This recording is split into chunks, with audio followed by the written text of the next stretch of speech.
Hello दोस्तों, नमस्कार। Santoshi IAS में आप सभी का एक बार फिर स्वागत है। ये वीडियो आपका घटना सार जो अर्धवार्षिकी आया है उसका अंतर्राष्ट्रीय जो सेक्शन है उसका क्वेश्चन आंसर है, उसको हम कर लेते हैं। इसकी थ्योरी हमने कंप्लीट करवा दिया है, जाकर थ्योरी देख लीजिए। ठीक है, इससे पहले हमने जो भी सेक्शन है, चाहे राष्ट्रीय हो चाहे आपका चर्चित व्यक्ति, चर्चित स्थल, हर चीज़ें करवा दिए हैं। यहाँ पर इंटरनेशनल बचा है और आपका इकोनॉमिक्स वाला सेक्शन बचा है। तो आज हम इंटरनेशनल वाला जितने भी क्वेश्चन बने हैं उसको कर लेते हैं।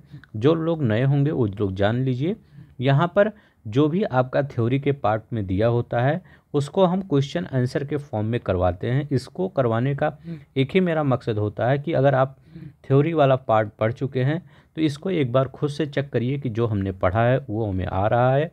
दूसरी बात है, हो सकता है कई लोग को थ्योरी पढ़ने में प्रॉब्लम हो, इसीलिए उनको क्वेश्चन आंसर के फॉर्म में मैं बता देता हूँ ताकि आप घटनासार को अच्छी तरीके से समझ सकें।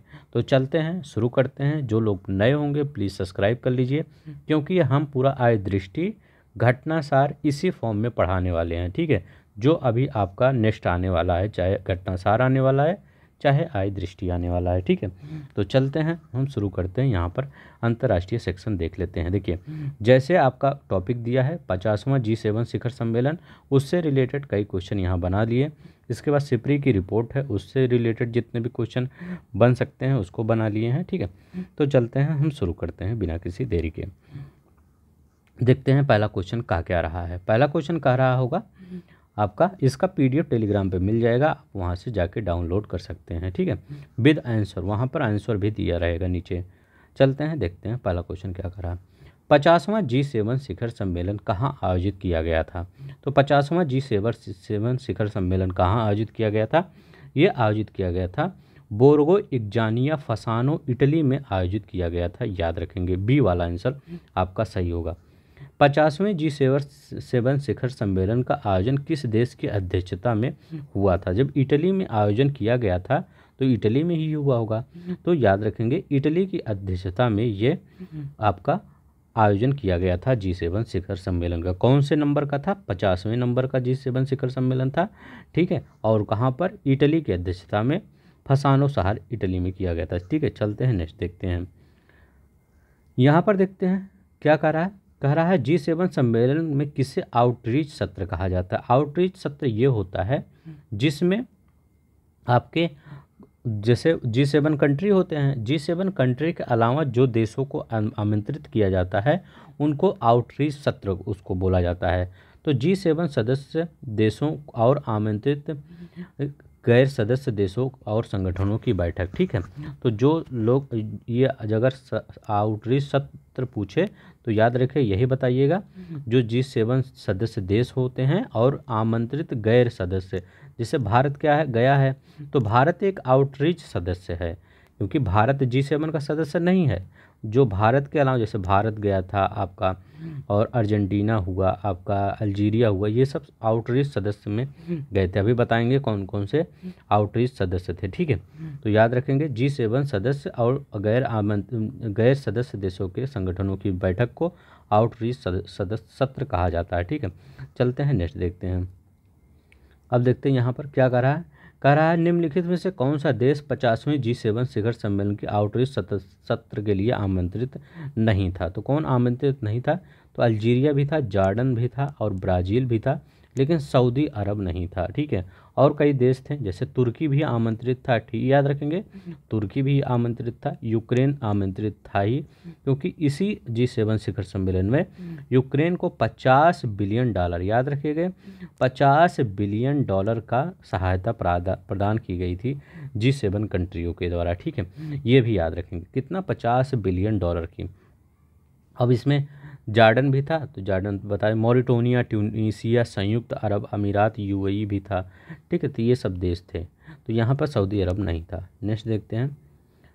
कह रहा है यहाँ पर G7 partnership for global infrastructure investment PGII की शुरुआत किस वर्ष में की गई थी?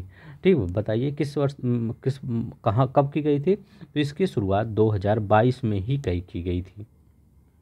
नेक्स्ट देखते हैं। यहाँ पर क्या कह रहा है। का G7 partnership for global infrastructure and investments का मुख्य उद्देश्य क्या है? तो इसका उद्देश्य क्या है जो आपका PGII का इसका उद्देश्य है विकासशील देशों में बुनियादी ढांचे की कमी को दूर करना, इसका उद्देश्य है। ठीक है, तो इसका बी आंसर होगा कि विकासशील देशों में बुनियादी ढांचे की कमी को दूर करना, बी आंसर। नेक्स्ट देखते हैं, यहाँ कह रहा है सिप्री की रिपोर्ट के आधार 5 बहुविकल्पीय प्रश्न। अब देखिए यहाँ पर जो सिप्री का रिपोर्ट आया था उसके आधार पर जो प्रश्न बने हैं उसको देख लेते हैं। आपका घटना सार है उसके एक एक लाइन के क्वेश्चन को हमने यहाँ ले लिया गया है। अब पूछ रहा है सिप्री की 55वीं रिपोर्ट किस वर्ष प्रकाशित की गई? तो अभी 2024 में जो प्रकाशित की गई थी वो सिप्री की कौन सी रिपोर्ट थी? 55 नंबर की रिपोर्ट थी। तो ऐसे आपको 3-4 कथन दे सकता है, तो ये पूछ सकता है कि 55वीं वहाँ दे सकता है 54वीं रिपोर्ट थी। ठीक है, तो आपका पेपर है कुछ भी पूछा जा सकता है। तो ये 54वीं नहीं 55वीं 55 नंबर की रिपोर्ट थी 2024 में। ठीक है, अब देखिए इसमें कहा क्या गया है। सिप्री की रिपोर्ट के अनुसार पिछले 5 वर्षों में वैश्विक परमाणु शस्त्रागार में निवेश में कितने % की वृद्धि हुई? तो बताइए पूरे वर्ल्ड में वैश्विक लेवल पर परमाणु गारों में कितने % की वृद्धि की गई? तो सभी देश मिलकर 33% की वृद्धि की गई पिछले साल की अपेक्षा। ठीक है, कितनी? 33% की वृद्धि की है। अब देखते हैं नेक्स्ट क्वेश्चन क्या कर रहा है। यहाँ पे कह रहा है कि परमाणु शस्त्रागार में निवेश के मामले में सबसे अधिक व्यय किस देश ने किया? तो सबसे अधिक व्यय चाचा चौधरी ने किया है। ठीक है, याद रखेंगे संयुक्त अरब अमीरात ने किया है। ठीक है, लगभग कितना रुपए का व्यय किया है? तो कितने रुपए का? 51, याद रखेंगे 51.5 बिलियन डॉलर। याद रखेंगे 51.5 बिलियन डॉलर का व्यय किया है। ठीक है, ये याद रखेंगे। नेक्स्ट देखते हैं, अब यहाँ पे कह रहा है कि सिप्री की रिपोर्ट के अनुसार चीन में परमाणु शस्त्रागार का कितना खर्च किया है? तो चीन में 51 बिलियन डॉलर लगभग कितने अमेरिका ने खर्च किया था, चीन ने कितना खर्च किया? 11.8 बिलियन डॉलर। ठीक है, तो याद रखेंगे कितने, किसने? चाइना ने 11.8 बिलियन डॉलर। रूस ने कितना खर्च किया था? तो रूस ने कितना खर्च किया था? 8.3 बिलियन डॉलर। ठीक है, कितना? 8.3 बिलियन डॉलर। अब पूछ रहा है यूके ने कितना खर्च किया था? तो यूके ने कितना खर्च किया था? तो यूके ने 8.1%। तो पिछले वर्ष की तुलना में यूके का 17% बढ़ा है। ठीक है, अब देखते हैं एक क्वेश्चन यहाँ पर ये पूछा जाता है सबसे ज़्यादा परमाणु हथियार किसके पास है? तो याद रखेंगे सबसे ज़्यादा परमाणु हथियार किसके पास है? रूस के पास है। कितना है? लगभग 5580 किसके पास है? रूस के पास है, ये याद रखेंगे। अगर हम यूएसए की बात करें, चाचा चौधरी की बात करें, तो यहाँ इनके पास कितना है? तो ये 5014 इनके पास है। ठीक है, चाइना की बात करें, ठीक है, जिसको हमसे मतलब जो हमारा एनिमी है, तो चाइना के पास 500 है। ठीक है, तो ये देखते रहिएगा 500। ठीक है, और इसके बाद किसका नंबर आता है? फ्रांस का नंबर आता है। अगर फ्रांस का बात करें हम तो फ्रांस का पास 290, फ्रांस के पास कितने हैं? 290 परमाणु हथियार हैं। अगर हम यूके की बात करें, यूके के पास कितने हैं? तो 225 यूके के पास हैं। अगर हम बात करते हैं भारत के पास, इसके बाद भारत का ही नंबर आता है, तो भारत के पास 172 है। ठीक है, हमारे पीछे पीछे पुराना साथी भी हमारा है, कौन है? 170। ठीक है, तो इसके पास भी 170 पहुंच गया है। इजराइल के पास कितना है? क्योंकि सुर्खियों में है तो इजराइल भी याद रखेगा। इजराइल के पास 90 परमाणु हथियार प्रेजेंट टाइम में है। इसके बाद नॉर्थ कोरिया आपको आएगा, नॉर्थ कोरिया के पास 50 है। ठीक है, तो जो आप PDF मिलेगा उसमें ये सब लिखा गया है। ठीक है, आप देख लीजिएगा। तो चलते हैं, अब हम नेक्स्ट देखते हैं। यहाँ कह रहा है यूरोपीय संघ, देखिए यूरोपीय संघ ने प्राकृतिक कानून को बहाली को मंजूरी दी है। तो यही क्वेश्चन बन सकता है, किसने प्राकृतिक कानून को बहाली को मंजूरी दी है? तो यूरोपीय संघ ने। अब 3-4 क्वेश्चन इसके बारे में देख लेंगे, आपका कंप्लीट तैयार हो जाएगा। यूरोपीय संघ ने पर्यावरण मंत्रियों की पारिस्थितिक तंत्र के पुनर्वास संरक्षण के लिए कानून को कब मंजूरी दी? तो ये कब कानून को मंजूरी दी? तो ये कब कानून को मंजूरी दी? तो ये आपका दिया 17 जून 2024 को। ठीक है, कब? 17 जून 2024 को। कौन आंसर हो जाएगा? बी वाला आंसर हो जाएगा। नेक्स्ट देखते हैं, यहाँ कह रहा है संरक्षण कानून के अनुसार यूरोपीय संघ को 2030 तक कितने % भूमि और समुद्री क्षेत्रों को बहाल करना है? तो तो यूरोपीय संघ को 2030 तक टारगेट रखा है कि हमको 20% जो भूमि है, ठीक है, और समुद्री क्षेत्र है उसको बहाल करना है। तो इसका आंसर क्या हो जाएगा? बी, 20 वोट सी वाला 20%, ठीक है। यहाँ पर देखते हैं यहाँ क्या कह रहा है। यहाँ कह रहा है यूरोपीय संघ के संरक्षण कानून के अंतर्गत कौन से पारिस्थितिक तंत्र शामिल हैं। तो इसमें कौन शामिल है? इसमें आपका वन भी है, घास भी है, मैदान भी है, आर्द्र भूमि, नदियाँ, झीलें, सब कुछ का संरक्षण किया जाएगा, ठीक है। नेक्स्ट देखते हैं। कह रहा है इसमें कि संरक्षण कानून के तहत सदस्य देशों को 2030 तक कितने % आवासों को खराब स्थिति से अच्छी स्थिति में लाना है। तो कितने %? तो याद रखेंगे 30% जो आवास है खराब स्थिति में उनको अच्छी स्थिति में लाना है। नेक्स्ट देखते हैं, ठीक है, थोड़ा सा हम जूम कर देते हैं। अब यहाँ पर देखिए कह रहा है यूरोपीय संघ के आंकड़ों के अनुसार वर्तमान में कितने % आवास खराब स्थिति में है। तो कितने % आवास खराब स्थिति में है? 80% आवास खराब स्थिति में है। नेक्स्ट चलते हैं, देखते हैं। अब यहाँ पर देखते हैं क्या कर रहा है। यहाँ पर कर रहा है संयुक्त राष्ट्र सतत विकास समाधान नेटवर्क जो SSDN है द्वारा सस्टेनेबल डेवलपमेंट रिपोर्ट का 9वां संस्करण कब जारी किया गया। तो इसका 9वां संस्करण कब जारी किया गया, तो ये भी इम्पोर्टेंट बहुत है। तो ये कब जारी किया गया? जून 2024 में जारी किया गया। अभी इस पर मतलब बहुत इंपॉर्टेंट है क्योंकि इस पर एक रिपोर्ट आती है जो अभी आई है रिपोर्ट, ठीक है। तो देखिए इस रिपोर्ट में क्या क्या कहा गया है।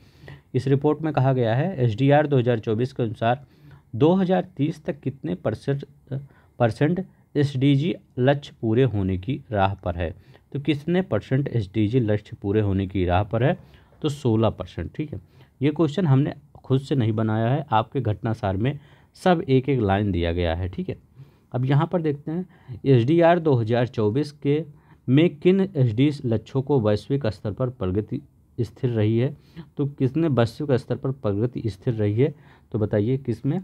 तो याद रखिए इसमें शून्य भूख संधारणीय शहर, ठीक है, और समुदाय, यही स्थिर रही है, ठीक है। अब नेक्स्ट देखते हैं। यहाँ पर कह रहा है कि SDG 2024 के अनुसार कौन सा SDG लक्ष्य प्रेस स्वतंत्रता से संबंधित है। तो कौन सा प्रेस स्वतंत्रता से संबंधित है? तो याद रखिएगा ये SDG 16, ठीक है, किससे संबंधित है? प्रेस स्वतंत्रता से संबंधित है।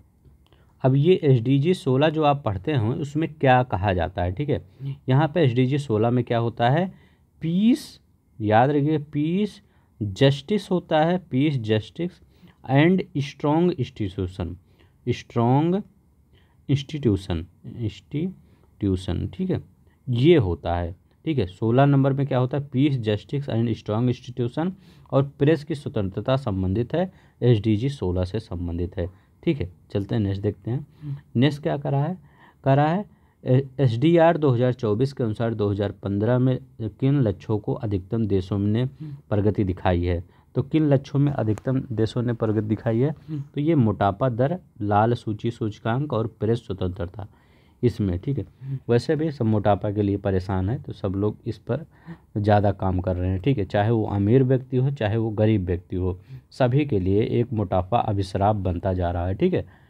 चलते हैं नेक्स्ट देखते हैं। यहाँ पे क्या कर रहा है SDR 2024 के अनुसार कौन से SDG लक्ष्य जमीन पर जीवन और पानी के नीचे जीवन से संबंधित है। तो याद रखेंगे आप क्या पढ़ते हैं? 14 नंबर का SDG गोल क्या पढ़ते हैं? लाइफ बिलो वाटर, ठीक है। तो लाइफ बिलो वाटर ये कब पढ़ते हैं? ये 14 नंबर का पढ़ते हैं। और 15 नंबर क्या पढ़ते हैं? तो ये पढ़ते हैं life on land, life on land. ये दोनों याद रखेंगे क्योंकि हर बार क्वेश्चन अभी प्रीवियस ईयर में आपके पिछले ही साल PCS में क्वेश्चन पूछा गया था। ये किससे? चाहे 15 से शायद था या 14 से था, ठीक है, 15 से ही था, ठीक है। लाइफ ऑन लैंड पूछा गया था या लाइफ बिलो वाटर, ठीक है। तो ये याद रखेंगे, ठीक है। लाइफ बिलो वाटर अगर देखेंगे कौन सा होगा? 14 नंबर का होगा। 14 नंबर का लाइफ बिलो वाटर होगा। और लाइफ ऑन लैंड किस में होगा? तो लाइफ ऑन लैंड SDG 15 में होगा, ठीक है। तो ये याद रखेंगे पहला वाला, ठीक है। ये देख लीजिएगा 14 लाइफ बिलो वाटर है, 15 लाइफ ऑन लैंड है, ये हमेशा याद रहे। 13 क्या है? तो 13 आपका क्लाइमेट है, ठीक है। क्लाइमेट कैसे याद करेंगे? क्लाइमेट एक्शन, ठीक है। तो देखिए यहाँ पर 13 में 3 आता है, ये देखिए 3 आ रहा है।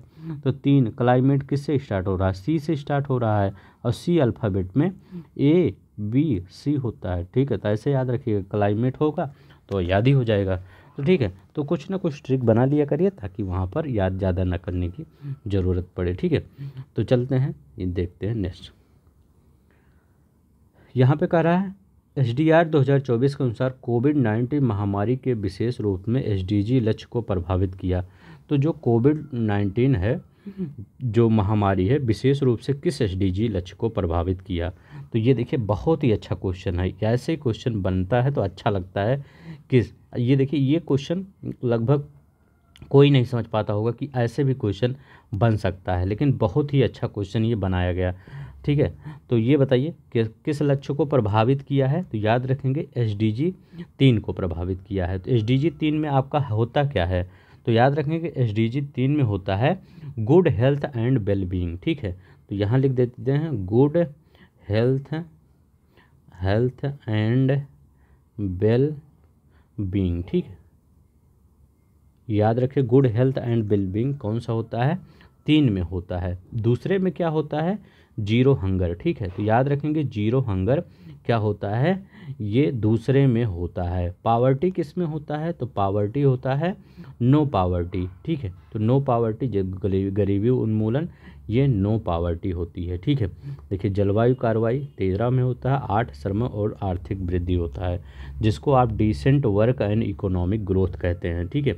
8 को decent work and economic growth कहते हैं। 6 क्या होता है, climate clean water and sanitation, ठीक है। 6 तो 6 से कहते नहीं छी, जैसे कहीं गंदा होता है तो आप कहते हैं छी, तो ऐसे याद करिएगा, ठीक है। तो चलते हैं नेक्स्ट देखते हैं। यहाँ पर देखते हैं लिखा गया है SDR 2024 के अनुसार किस देशों ने SDG उपलब्धि में अग्रणी स्थान हासिल किया है। तो किन देशों ने अग्रणी स्थान SDG उपलब्धि में हासिल किया है, तो ये किसने हासिल किया है, ये नार्डिक देशों ने हासिल किया है, ठीक है। किसने किया है, नार्डिक देशों ने हासिल किया है, ठीक है। जैसे फिनलैंड, नॉर्वे, ये सब कंट्री जो होते हैं ये। अब देखते हैं, अब इसमें ये पूछेगा कि SDR 2024 में 2024 के SDG सूचकांक में शीर्ष स्थान किसने प्राप्त किया। अब देश वो बता दीजिए कौन सा है, तो वो देश है फिनलैंड, ठीक है। अगर वैसे भी पूछे तो नार्डिक देश है, लेकिन उस एक प्रॉपर देश ही पूछे तो फिनलैंड है, ठीक है। अपने भारत का नहीं आया, देखते हैं कहीं है। अब यहाँ पर देखते हैं SDR 2024 के अनुसार कौन से देश SDG प्रगति में मजबूत प्रगति को दिखा रहे हैं। तो ठीक है, मजबूत मतलब अच्छी तरीके से हासिल कर रहे हैं मजबूती के साथ, ये कौन सा है, ब्रिक्स देश, ठीक है। नार्डिक देश तो सबसे अच्छे ही हैं, लेकिन अगर बहुत अच्छे से अग्रसर हैं तो ये ब्रिक्स सदस्य हैं, ठीक है। नेक्स्ट देखते हैं, यहाँ पर लिखा गया है SDR 2024 के अनुसार 2024 SDG सूचकांक में भारत को समग्र स्कोर और क्या स्थान मिला है। अब देखिए भारत का, अगर मैं कहूँ अब तक का सबसे इम्पोर्टेंट क्वेश्चन कौन सा है, तो यही है SDG में भारत को क्या स्थान मिला है, ठीक है। तो भारत को कौन सा स्थान मिला है, पहले उसका स्कोर देख लीजिए, 64 हमको स्कोर मिला है, और हमारा रैंक कितना है, 109वां स्थान है। सोचिए कितना हमारा ख़राब रैंक है, ठीक है।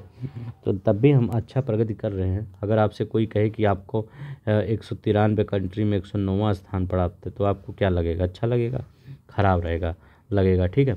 इसीलिए आप सब मेहनत करिए, अपने देश के लिए मेहनत करिए, ठीक है, ताकि हमारी रैंक अच्छी हो सके, ठीक है।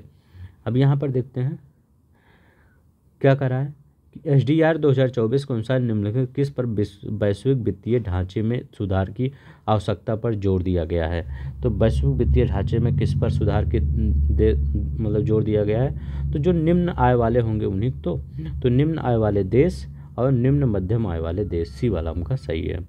नेक्स्ट देखते हैं। अब देखिए यहाँ पर बहुत क्वेश्चन मैं ला दिया हूँ, क्योंकि यहाँ से क्वेश्चन बने हैं प्रीवियस ईयर में। SDR 2024 के अनुसार 2024 SDG सूचकांक में सबसे नीचे कौन सा देश है। तो सबसे नीचे कौन सा देश है, तो वो दक्षिण सूडान, ये सबसे नीचे है। अफ्रीका की कंट्री सबसे नीचे होते हैं। अब एक एशिया में अफगानिस्तान आ जाता है, ठीक है। SDR 2024 के अनुसार निम्नलिखित में से SDG क्षेत्र में निम्न आय वाले देशों में सस्ती दीर्घकालिक पूंजी की तत्काल आवश्यकता है, ठीक है।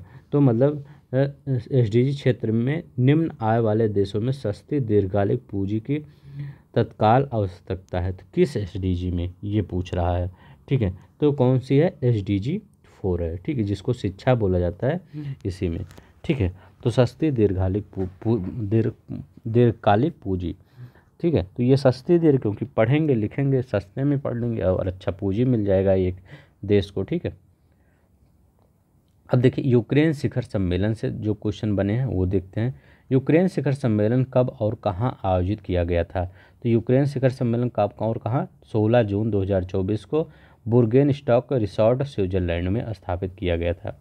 अब इसमें हुआ क्या था देखते हैं, तो इसमें हुआ क्या था, अब यहाँ लिखा गया है यूक्रेन शिखर सम्मेलन में कितने देशों ने इस बात पर सहमति व्यक्त की कि युद्ध को खत्म करने के वाले किसी भी समझौते के आधार पर यूक्रेन की क्षेत्रीय अखंडता होना चाहिए, ठीक है। तो कितने देशों ने इस पर सहमति व्यक्त की थी, तो कितने देशों ने, 80 देशों ने इस पर सहमति व्यक्त की थी। अब देखते हैं यूक्रेन शिखर सम्मेलन में किस देश को आमंत्रित नहीं किया गया था, तो किस देश को, रूस को, मतलब यूक्रेन शिखर शांति शिखर सम्मेलन था लेकिन इसमें रूस को ही आमंत्रित नहीं किया गया था, तो इसीलिए मैं सोचा क्वेश्चन बन जाए, अच्छा क्वेश्चन है, ठीक है। अब देखते हैं क्लाउडिया शीनबाम के मेक्सिको की पहली महिला राष्ट्रपति, तो देख क्लाउडिया शीनबाम है, ये मेक्सिको की पहली महिला राष्ट्रपति बनी है, ठीक है। तो याद रखिएगा किस देश की पहली महिला राष्ट्रपति बनी है, तो ये मेक्सिको की पहली महिला राष्ट्रपति बनी है क्लाउडिया शीनबाम, याद रखिएगा इनका नाम, ठीक है।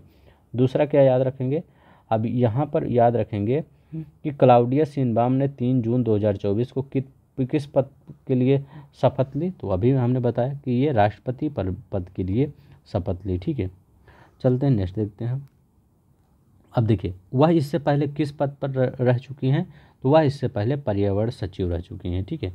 नेक्स्ट देखते हैं वैश्विक ऊर्जा संक्रमण 2024, अब इसमें सबसे ज़्यादा इंपॉर्टेंट क्या है, भारत की रैंक। तो पहले और भी चीज़ें देख लेते हैं कौन कौन सी हैं। वैश्विक ऊर्जा संक्रमण सूचकांक 2024 में किस संगठन द्वारा जारी किया जाता है, तो किस संगठन के द्वारा इसको जारी किया जाता है, तो विश्व आर्थिक मंच, ठीक है। ये इंपॉर्टेंट है, ये याद रखेंगे और भारत की रैंक याद रखेंगे, बस इससे ज़्यादा कुछ नहीं। तो वैश्विक ऊर्जा संक्रमण सूचकांक किसके द्वारा, WEF के द्वारा जारी किया, वर्ल्ड इकोनॉमिक फोरम के द्वारा जारी किया जाता है। नेक्स्ट देखते हैं। अब नेक्स्ट क्वेश्चन कर रहा है भारत का स्थान कौन सा है, तो भारत का कौन सा स्थान है, तो भारत का कौन सा स्थान है, इसको हमने टेलीग्राम पर भी पोस्ट किया था, आपको पता होगा 63वां स्थान है। ये सब जो क्वेश्चन मैं पढ़ा रहा हूँ इसको मैं कम से कम 10 दिन के अंदर पूरा टेलीग्राम पे डाल दूंगा, वहाँ भी आप कर लेंगे ताकि आपका पूरा कंप्लीट हो जाए, ठीक है। अब यहाँ पर देखते हैं भारत ने वैश्विक ऊर्जा संक्रमण सूचकांक 2024 में कौन से स्कोर के साथ अपना स्थान प्राप्त किया है, तो कौन से स्कोर के साथ अपना स्थान प्राप्त किया है, तो मतलब जैसे हमारा 63 रैंक था तो स्कोर कौन सा था, तो स्कोर हमारा 55.3 था, ठीक है, 55.3। नेक्स्ट देखते हैं यहाँ पर करा 2024 के वैश्विक ऊर्जा संक्रमण सूचकांक में कौन सा देश शीर्ष स्थान पर है, तो कौन सा देश शीर्ष स्थान पर है, तो ये स्वीडन है शीर्ष स्थान पर, याद रखेंगे स्वीडन शीर्ष स्थान पर है। नेक्स्ट देखते हैं WEF के अनुसार भारत के किस क्षेत्र में बेहतर प्रदर्शन किया है, तो ऊर्जा इक्विटी सुरक्षा स्थिरता के क्षेत्र में अच्छा प्रदर्शन किया है। यहाँ देखते हैं क्वेश्चन और, भारत की विद्युत उत्पादन क्षमता नवीकरणीय ऊर्जा और बायोमास का कितना % हिस्सा है, तो कितना % हिस्सा है, तो 42% हिस्सा है, याद रखेंगे। अब देखिए नेक्स्ट वैश्विक शांति सूचकांक के बारे में देखते हैं, ठीक है। वैश्विक शांति सूचकांक 2024 किस संगठन द्वारा प्रकाशित किया गया है, तो बताइए किस संगठन के द्वारा प्रकाशित किया गया है, तो ये किसके द्वारा, institute for economic and peace के द्वारा, ठीक है, याद रखेंगे institute for economic and peace के द्वारा ये प्रकाशित किया गया है। नेक्स्ट देखते हैं करा है वैश्विक शांति सूचकांक 2024 के अनुसार दुनिया का सबसे शांतिपूर्ण देश कौन सा है, तो बताइए दुनिया का सबसे शांतिपूर्ण देश कौन सा है, तो ये कौन सा है, आइसलैंड है, ठीक है, याद रखेंगे आइसलैंड है। अब देखिए यहाँ पर कैसे याद करेंगे, आइस क्या होता है, आइस बहुत ठंडा होता है, ठीक है, आइस जो होता है ठंडा होता है, जो ठंडा होता है वो शांत होता है, तो ऐसे याद रख लीजिए, ठीक है। हमेशा आइसलैंड ही टॉप पे होता है शांतिपूर्ण देश में, ठीक है, तो कभी भी देखेंगे शांतिपूर्ण देश में आइसलैंड ही टॉप पे होता है। कई साल से मैं देख रहा हूँ यही टॉप पे चल रहा है, ठीक है। अब यहाँ पर देखते हैं, यहाँ पर कह रहा है वैश्विक शांति सूचकांक 2024 में भारत का कौन सा स्थान है, मतलब भारत का स्थान कौन सा है। तो याद रखेंगे भारत का कौन सा स्थान है, तो हम बड़े शांतिपूर्ण नहीं हैं, हमारे यहाँ 116 देखिए हम कितने ख़राब हैं, ठीक है। 116 वहाँ हमारा है, ठीक है। तो ठीक है, अब देखते हैं, नेक्स्ट देखते हैं। वैश्विक शांति सूचकांक 2024 में किस देश को सबसे कम शांतिपूर्ण देश का स्थान मिला। तो किस देश को सबसे कम शांतिपूर्ण स्थान मिला है, तो ये यमन को मिला है। याद रखेंगे यमन सबसे कम शांतिपूर्ण देश है, ठीक है। यमन कहाँ है, तो ये देखिए ऐसे बना है ना, ऐसे रेड सी गया है, ये देखिए रेड सी ये जा रहा है। यहाँ पर ओमान है जो भारत का प्रिय मित्र है, ओमान। यहाँ पर यमन है जहाँ हूती हैती ये सब रहते हैं, यहीं पर इसी को सबसे कम शांतिपूर्ण का दर्जा मिल गया है, ठीक है। नेक्स्ट देखते हैं, यहाँ पर लिखा गया वैश्विक शांति सूचकांक 2024 के अनुसार 2024 में शांति का औसत स्तर कितना है। शांति का औसत स्तर कितना कम हुआ है, मतलब 2023 से अभी कितना कम हुआ, तो 0.56% कम हुआ है, मतलब दुनिया अशांति की तरफ जा रही है, ठीक है। अब देखिए यहाँ पर वैश्विक शांति सूचकांक 2024 की रैंकिंग में 3 मानदंडों पर आधारित था। तो किन 3 मानदंडों पर आधारित था, तो किन 3 मानदंडों पर, सामाजिक सुरक्षा पर था कि लोगों को सुरक्षा कितना मिल रहा है, संरक्षा कितना मिल रहा है, चल रहे घरेलू अंतर्राष्ट्रीय संघर्ष कितना चल रहा है, जैसे बांग्लादेश में अब शांति वहाँ मिलेगी नहीं, उसकी रैंक तो एकदम बेकार हो जाएगी, और सैन्यकरण की डिग्री, ठीक है। तो ये भी इससे भी पता चलता है। लेकिन अगर बांग्लादेश पर इसका हाथ रहेगा, अमेरिका का हाथ रहेगा, तो वो शांति श्रेणी वाले देश में आ जाएगा, ठीक है। और वो भी अभी है हाथ उसका पड़ा है, उसके सर पे हाथ रखा गया है अमेरिका का, ठीक है। तो देखिए यहाँ पर थाईलैंड की नेशनल असेंबली को किस सदन ने समलैंगिक विवाह को कानूनी मान्यता देने वाले विधेयक को मंजूरी दी, ठीक है। तो बताइए, तो ये उच्च सदन सीनेट, ठीक है। तो याद रखिए उच्च सदन सीनेट समय। अब ये भी क्वेश्चन पूछेगा कि कहाँ पर समलैंगिक विवाह को मान्यता दी गई है, तो कहाँ पर समलैंगिक विवाह को मान्यता दी गई है, थाईलैंड में समलैंगिक विवाह को मान्यता दी गई है। कहाँ पर, थाईलैंड में, ये याद रखेंगे, ठीक है। ये उच्च सदन उधर नहीं पूछेगा, ठीक है। अब देखिए यहाँ पर थाईलैंड में समलैंगिक विवाह को कानूनी मान्यता देने वाले विधेयक कब मंजूर किए गए हैं, तो ये कब मंजूर किए गए हैं, 18 जून 2024 को, ठीक है। अब देखिए थाईलैंड में समलैंगिक विवाह को कानूनी मान्यता देने वाले दक्षिण पूर्व एशिया का कौन सा देश बन गया है, तो दक्षिण पूर्व एशिया का पहला देश, ये भी इम्पोर्टेंट है, ठीक है। दक्षिण पूर्व एशिया का पहला देश बन गया है। अब देखिए हमने कई बार ये पढ़ा हूँ थाईलैंड समलैंगिक विवाह को मान्यता, अभी एक ही क्वेश्चन में अगर मैं लाता, अगर ठीक है, तो एक क्वेश्चन लाता तो आप आगे बढ़ जाते हैं दूसरे क्वेश्चन पे, लेकिन बाद में ना याद होता, इसीलिए मैं 3-4 बार वही क्वेश्चन लेकर आया हूँ, उसी को रिपीट कर करके, इसीलिए ताकि आपको याद हो जाए। मेहनत हमको लगता है, ठीक है, लेकिन मैं आपके लिए मेहनत करने को तैयार रहता हूँ ताकि आपको याद हो जाए, ठीक है। यहाँ से क्वेश्चन बन जाए, आपको फंस जाए वहाँ पे, ठीक है। सिर्फ आप सब एक ही काम किया करिए, लाइक शेयर सब्सक्राइब किया करिए, यही आपसे रिक्वेस्ट रहती है, और कोई रिक्वेस्ट नहीं रहती, कोई पेड बैच नहीं चलता संतोषी IAS पर, ठीक है। थाईलैंड के सीनेट में समलैंगिक विवाह विधेयक के पक्ष में कितने सदस्यों ने मतदान किया था। अब देखिए ये नहीं पूछा जाएगा कितने सदस्यों ने मतदान किया था, लेकिन हमने कई बार पढ़ लिया कि थाईलैंड में समलैंगिक विवाह को मान्यता, अब इसको आपको याद हो जाएगा, ठीक है। तो याद करने का यही एक मेथड होता है, उस चीज़ को कई घुमा के कई बार पढ़िए। जैसे बताइए, मैं इसका एक एग्जांपल देता हूँ, ठीक है। आपका घर यहाँ पर है, ठीक है, थोड़ा सा एग्जांपल सुन लीजिए बस। आप इस रास्ते से जा रहे हैं, ठीक है, कई रास्ते, इधर भी रास्ता है, इधर से भी यहाँ से आप जा सकते हैं, इधर से भी, इधर से कई रास्ते से आप जा सकते हैं, मतलब ये रास्ता बना है ये गोल सा। अब आप कहीं से अब आप ऐसे मान लीजिए आ रहे हैं, तो आप सोच रहे हैं इस रास्ते से चले जाएँ, तो इस रास्ते से यहाँ पर चले जाएंगे, सोच रहे हैं इस रास्ते से घूम के चलते हैं एक बार, सोच रहे हैं इस रास्ते से आप चलते हैं। जब आपको सब रास्ता मिल जाएगा तो आपको पता है मेरा घर यहीं पे है, तो अगर आपको ये सब रास्ता नहीं पता रहेगा तब भी आप एक शॉर्टकट रास्ता निकाल के चले जाएंगे, ठीक है। तो यही होता है कि अगर आपको पता होगा क्वेश्चन क्या है तो आप वहाँ पर कर देंगे, ठीक है। तो चलते हैं नेक्स्ट, तो इसीलिए मैं सोचता हूँ कई क्वेश्चन आपको उसी टाइप ला दूँ। विवाह समानता विधेयक के अनुसार थाईलैंड में किस प्रकार की विवाहित साथियों की कानूनी, वित्तीय और चिकित्सा अधिकार प्राप्त होंगे।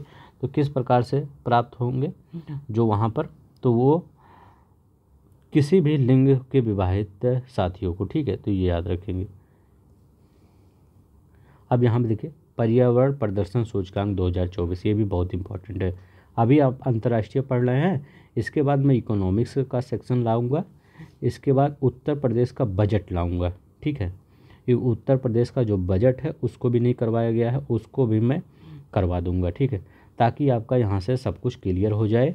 ये पढ़ लीजिए और जो अभी आएगा घटनासार उसको पढ़ लीजिएगा, आपका कंप्लीट हो जाएगा, ठीक है। पर्यावरण प्रदर्शन सूचकांक 2024 किसके द्वारा जारी किया गया? तो ये पर्यावरण प्रदर्शन सूचकांक किसके द्वारा जारी किया गया? तो ये Yale center for environment law and policy, Columbia center for international earth science information network के द्वारा ये जारी किया गया। अब देखिए कह रहा पर्यावरण प्रदर्शन सूचकांक 2024 में भारत का कौन सा स्थान है? तो भारत का कौन सा स्थान है पर्यावरण प्रदर्शन सूचकांक? तो भारत की रैंक भी बहुत अच्छी नहीं है, 176वीं रैंक है पर्यावरण प्रदर्शन सूचकांक में। कितनी है? 176वीं रैंक है, बहुत ही इंपॉर्टेंट है, याद रखेंगे। ध्यान से सुनिए क्योंकि मैं यही सब क्वेश्चन आपको क्यूज के फॉर्म में देने वाला हूँ, ताकि वहाँ पर आप जब टिक करें और जो ग्रीन आ जाए तो आपके अंदर कॉन्फिडेंस डेवलप हो। पर्यावरण प्रदर्शन सूचकांक 2024 में कौन सा देश शीर्ष पर स्थान है? तो पर्यावरण प्रदर्शन सूचकांक में कौन सा देश शीर्ष पर? एस्टोनिया है। तो इसका याद रखेंगे क्योंकि ये पूछ सकता है, क्योंकि ये नया नया कंट्री बना है, ठीक है, नहीं तो हमेशा फिनलैंड, आइसलैंड यही सब आगे रहते हैं, ठीक है। तो ये एस्टोनिया, ठीक है, पर्यावरण प्रदर्शन सूचकांक में एस्टोनिया शीर्ष पर है। नेक्स्ट देखते हैं, यहाँ पर देखते हैं पर्यावरण प्रदर्शन सूचकांक 2024 में भारत को किन मामलों में सबसे निचले स्थान वाले देशों में रखा गया है? तो भारत किन मामलों में, हम किस में बेकार हैं? तो वायु गुणवत्ता, दिल्ली का वायु देखिए कितना खराब है, अनुमानित उत्सर्जन, जैव विविधता और आवास, ठीक है, तो इस सब में हमारा खराब है बहुत, ठीक है, याद रखेंगे। नेक्स्ट देखते हैं पर्यावरण प्रदर्शन सूचकांक 2024 के अनुसार ग्रीन हाउस गैसों के उत्सर्जन में तीसरा सबसे बड़ा उत्सर्जक देश कौन सा है? तो तीसरा सबसे बड़ा उत्सर्जक देश हम ही है, ठीक है, तो याद रखिए भारत ही सबसे बड़ा, तीसरा सबसे बड़ा उत्सर्जक देश है। यहाँ पर भारत का इस रैंक कितना था? 176 रैंक था। अगर कोई पूछ ले भारत का स्कोर कितना है, तो भारत का स्कोर 27.6 है, ठीक है, भारत का स्कोर 27.6 है। यहाँ पर अगर हम देखते हैं तो हमसे अच्छा भूटान का रैंक है, हमसे अच्छा श्रीलंका का रैंक है, हमसे अच्छा चाइना का रैंक है, हमसे अच्छा अफ़गानिस्तान का रैंक है, ठीक है, हमसे अच्छा बांग्लादेश का रैंक है, ठीक है, ये भी याद रखेंगे। अफ़गानिस्तान भी हमसे आगे चल रहे हैं, ठीक है, तो ये याद रखेंगे। नेक्स्ट देखते हैं, अब चलते हैं मानव विकास सूचकांक रिपोर्ट 2023-24 के अनुसार यहाँ पर 4 क्वेश्चन दिए गए हैं। तो ये देखिए पहले ये बताइए किसके द्वारा जारी किया जाता है? तो किसके द्वारा ये जारी किया जाता है मानव विकास सूचकांक? तो किसके द्वारा? UNDP के द्वारा जारी किया जाता है, ठीक है, तो याद रखिए किसके द्वारा? UNDP है, कहीं हाँ ये देखिए UNDP के द्वारा जारी किया जाता है। नेक्स्ट देखते हैं मानव विकास सूचकांक 2022 के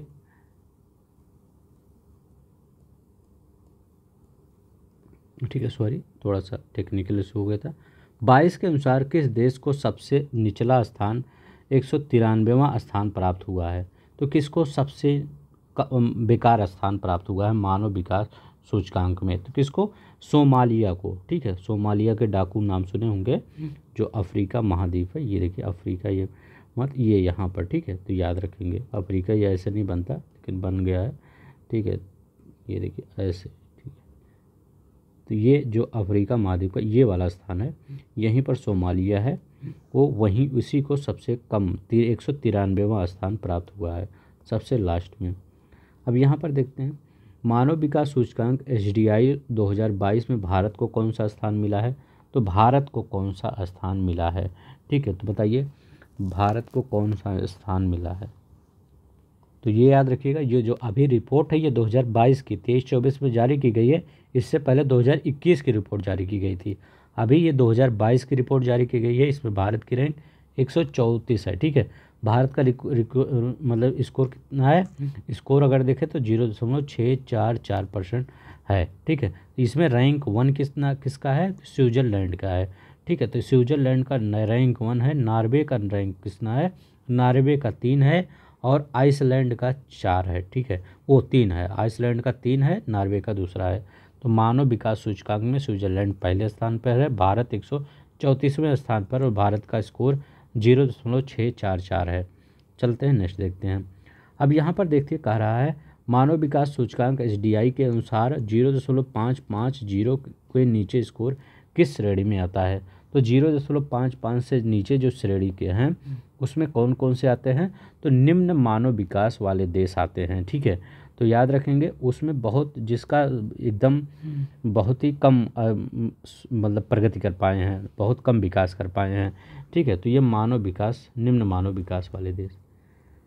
अब देखिए यहाँ देखते हैं पर इकोसॉक भारत ने ECOSOC, ठीक है, कि किस निकाय के लिए 2025-29 अवधि के लिए चुना गया है। तो बताइए किस निकाय के लिए। तो ये क्या किस निकाय के लिए याद रखेंगे, महिलाओं की स्थिति पर आयोग, ठीक है। तो महिलाओं की स्थिति पर आयोग के लिए भारत को चुना गया। नेक्स्ट देखते हैं। अंतर्राष्ट्रीय नारकोटिक्स कंट्रोल बोर्ड में भारत की जगजीत पावड़िया को 2025 से 30 कार्यकाल के लिए लगातार कितने वर्ष के तीसरे कार्यकाल के लिए चुना गया है, इसके अंतर्राष्ट्रीय नारकोटिक्स कंट्रोल बोर्ड में, ठीक है। तो लगातार 5 वर्ष, कितने वर्ष के तीसरे कार्यकाल के, 5 वर्ष के लिए, ठीक है। 25 से 30 ऐसे भी देख लीजिए, 5 वर्ष के लिए। अब देखिए जगदीश पावड़िया को अंतर्राष्ट्रीय नारकोटिक्स कंट्रोल बोर्ड में चुनाव के लिए कितने मत प्राप्त हुए हैं।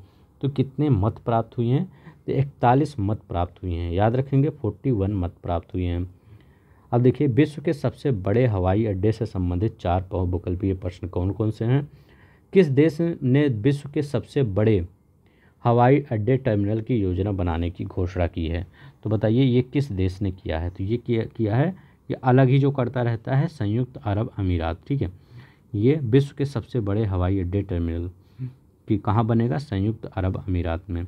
नेक्स्ट देखते हैं ये क्या करा है अल मखतूम अंतर्राष्ट्रीय हवाई अड्डे के नए टर्मिनल की वार्षिक यात्री क्षमता कितनी होगी। तो बताइए जिसका नाम होगा अल मखतूम, ठीक है, अंतर्राष्ट्रीय हवाई, इसकी वार्षिक 200 कितना होगा, यात्री क्षमता वार्षिक कितना, 260 मिलियन, बहुत ज़्यादा, ठीक है, याद रखिएगा 260 मिलियन। नए टर्मिनल की अनुमानित लागत कितनी होगी, तो नए टर्मिनल की अनुमानित लागत $35 बिलियन होगी, ठीक है, याद रखिएगा $35 बिलियन। अमेरिका का रक्षा बजट कितना था, 51 कुछ था, ठीक है, बिलियन डॉलर। और यहाँ पर कितना है, $35 बिलियन एक हवाई अड्डे का बनाया जा रहा है, ठीक, टर्मिनल, ठीक है। देखिए कितना पावरफुल है। सब लोग कहते हैं चाचा चौधरी से अच्छा तो ये है, कम से कम एक अपना हवाई अड्डा, इतना उसका ज़्यादा उतना नहीं है लेकिन उससे ज़्यादा कम भी नहीं है, ठीक है। अल मखतूम अंतर्राष्ट्रीय हवाई अड्डे के नए टर्मिनल का कुल क्षेत्रफल क्या होगा, बताइए इसका क्षेत्रफल कितना होगा, 70 वर्ग किलोमीटर होगा, कितना, 70 वर्ग किलोमीटर। अब देखिए यहाँ पर TCS द्वारा स्थापित ह्यूमन सेंट्रिक हवाई सेंटर से संबंधित 4।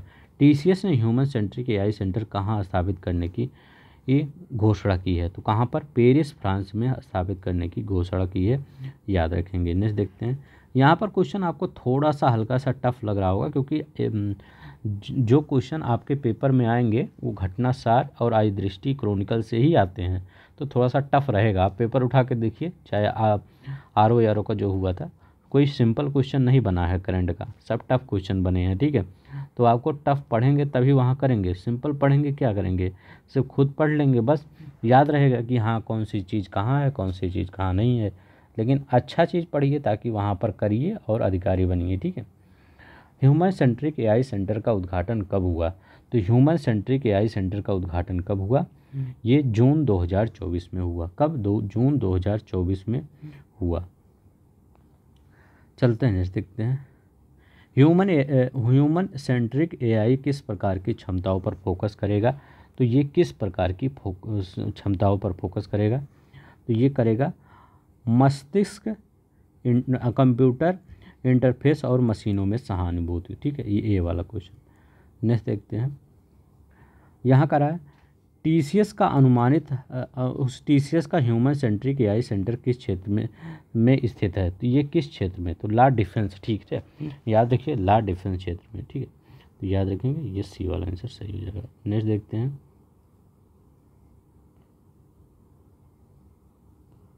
एक मिनट,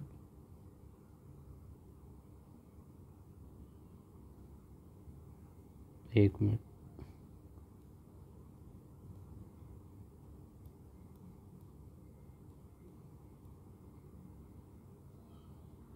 तो हम यहाँ पहुँचे थे ना, थोड़ा सा टेक्निकल इशू हो जा रहा है, ठीक है।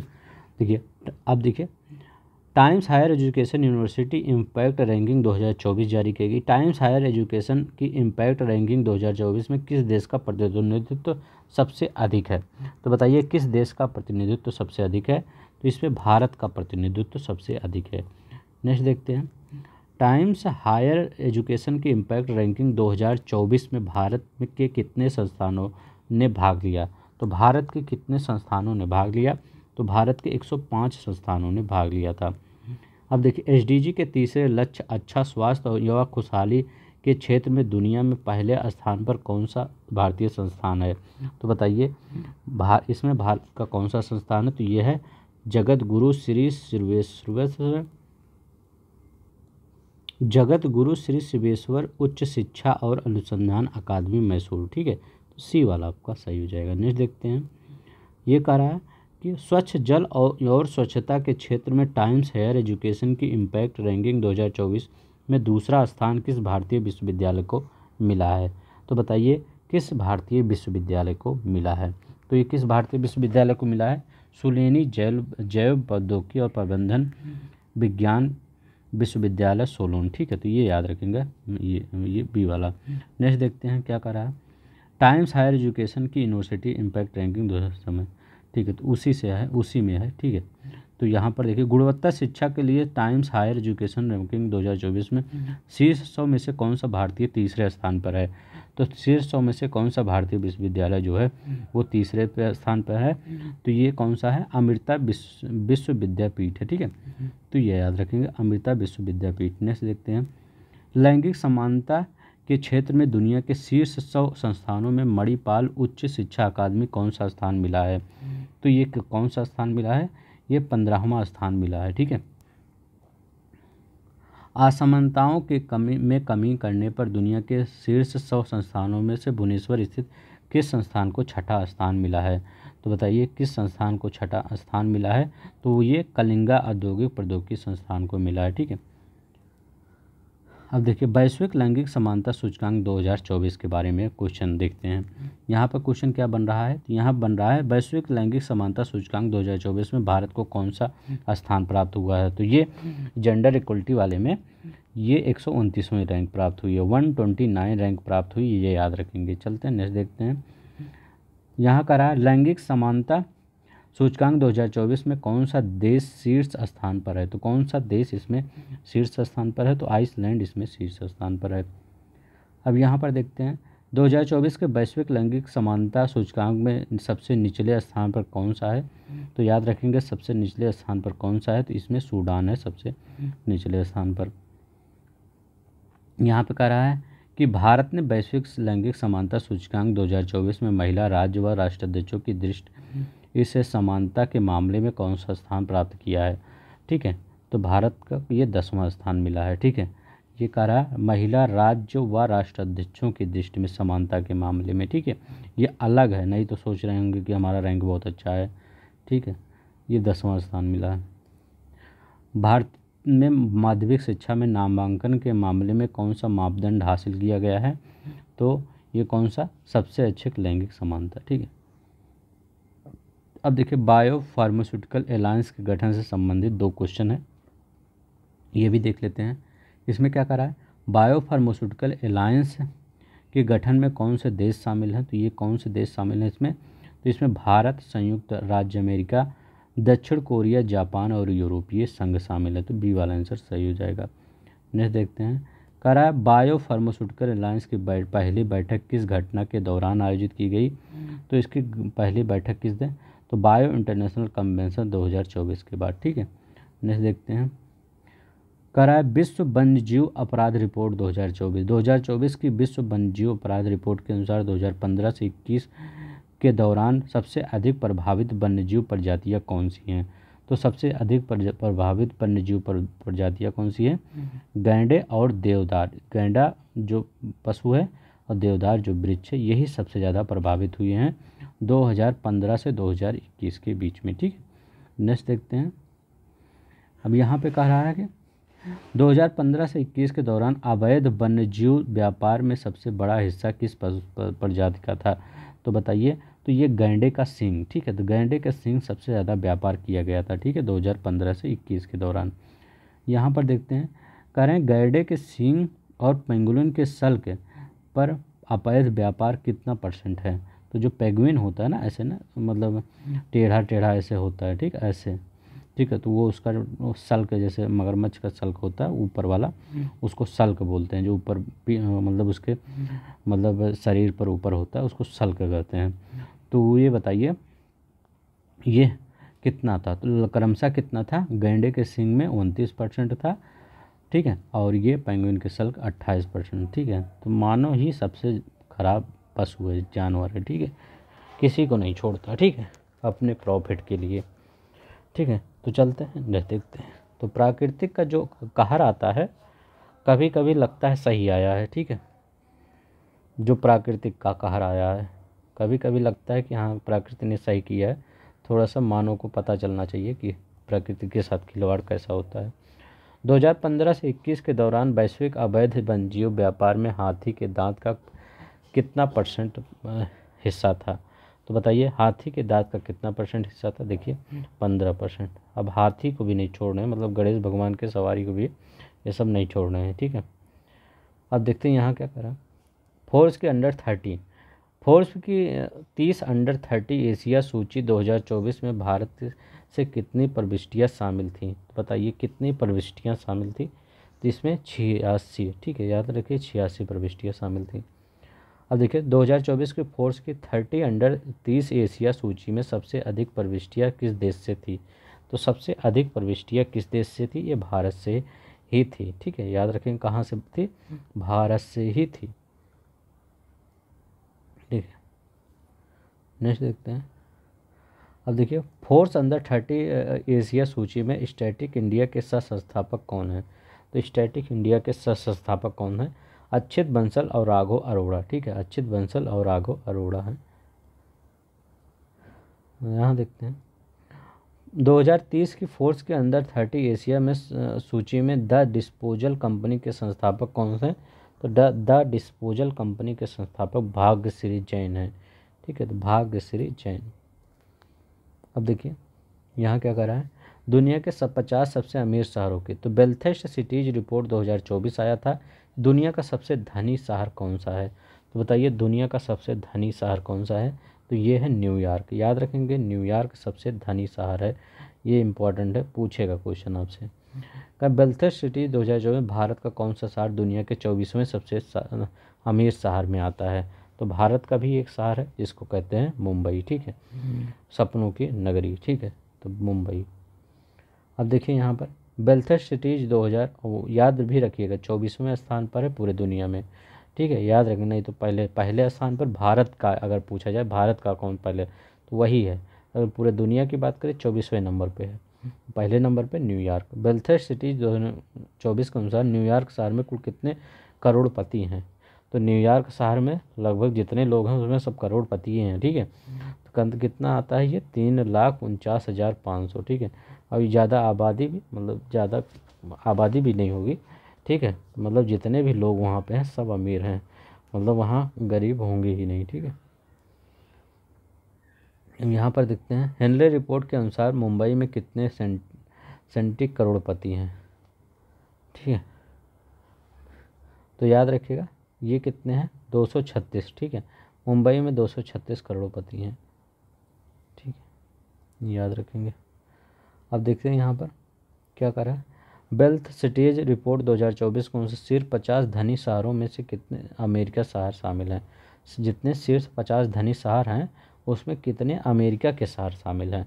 तो अमेरिका के 11 शहर शामिल हैं, मतलब सब पैसा अमेरिका ही लेके बैठा है। ठीक है, 11 शहर, 50 में से सोचिए 11 शहर अमेरिका के हैं और देशों के 0। ठीक है, मतलब बहुत से ऐसी कंट्री होंगी जहाँ का 0। अफ्रीका का तो लगभग सभी शहर होंगे जिसमें 0 ही होंगे, एक आध 2 शहर को छोड़ दिया जाएगा। तो स्वीडन ने किस तारीख को नाटो की सदस्यता प्राप्त की है? तो स्वीडन ने किस तारीख को, अब ये इम्पोर्टेंट नहीं है किस तारीख को प्राप्त की, ये इम्पोर्टेंट है कब, किसने, किस देश ने प्राप्त की है। तो स्वीडन ने नाटो की सदस्यता प्राप्त की है, ये याद रखिएगा, स्वीडन ने नाटो की सदस्यता प्राप्त की है 7 मार्च 2024 को। ठीक है, और देखते हैं इसके बारे में क्वेश्चन क्या बनता है। करा स्वीडन की नाटो सदस्यता दस्तावेज किस शहर में जमा किए गए? अब ये नहीं पूछेगा किस शहर में जमा किए गए, ठीक है, लेकिन सिर्फ यही पूछेगा कि स्वीडन की नाटो सदस्यता, बस इतना याद रखिएगा। मेरा ये क्वेश्चन लाने का यही मतलब था कि 2 बार आप पढ़ेंगे स्वीडन की नाटो सदस्यता, स्वीडन की नाटो सदस्यता, तो आप वहाँ पर फिनलैंड करके नहीं आएंगे। ठीक है, याद रखेंगे स्वीडन की नाटो सदस्यता ही करके आएंगे। तो ठीक है, चलते हैं नेक्स्ट देखते हैं। इस चैनल पर पढ़ाने का पूरा ही एकदम वे ही चेंज है, चाहे आप हैंड रिटन नोट्स पढ़िए घटना चक्र का, पूरे यूट्यूब पे वैसा कोई नहीं पढ़ाता, चाहे आप घटना सार पढ़िए या आई दृष्टि पढ़िए या आप क्रॉनिकल पढ़िए, पूरे यूट्यूब पे वैसा कोई नहीं पढ़ाता। ठीक है, क्योंकि जो मैं पढ़ाता हूँ इसमें थोड़ा सा मेहनत लगता है बनाने में। ये जो आपका क्वेश्चन बन रहा है ना, इसमें हमसे 2 से 3 दिन पूरे हम देते हैं, तब ये आपका पीपीटी तैयार हो पाता है। ठीक है, तो आपसे यही रिक्वेस्ट रहती है कि आप सब अगर पसंद आया करे तो शेयर लाइक कर दिया करिए।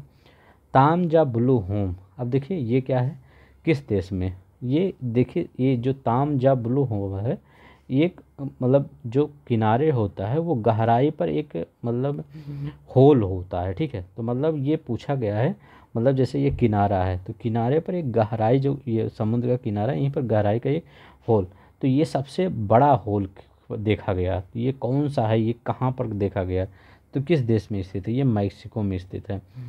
ये है क्या, इसकी गहराई कितना है, तो तामजो ब्लू होल की गहराई अगर तो 420 मीटर, सोचिए कितना गहरा, 420 मीटर का है। अब देखिए संसा यंगोल ब्लू होल को किस नाम से जाना जाता है? तो ये किस नाम से जाना जाता है?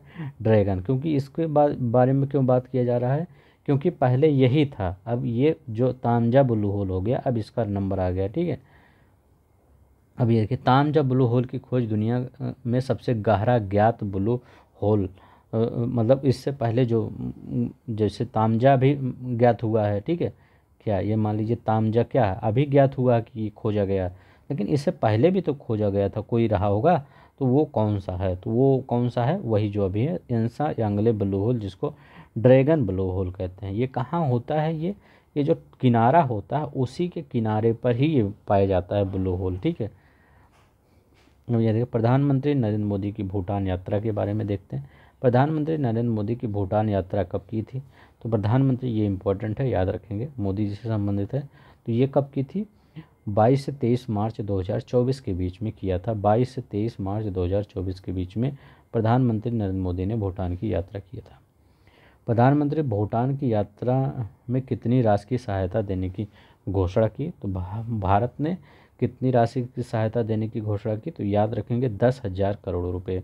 ठीक है, भूटान हमारा प्रिय मित्र है, हम उसको मतलब समय समय पर उसको राजस्व प्रोवाइड करते रहते हैं ताकि उसका मतलब सही से चल सके वो देश सही। ठीक है, भूटान के सर्वोच्च नागरिक सम्मान order of the drug Gyalpo से प्रधानमंत्री मोदी को सम्मानित किया गया, वह किस दिन सम्मानित किए गए? तो वह किस दिन सम्मानित किए गए? तो ये याद रखेंगे, तो वो 22 मार्च 2024 को सम्मानित किए गए।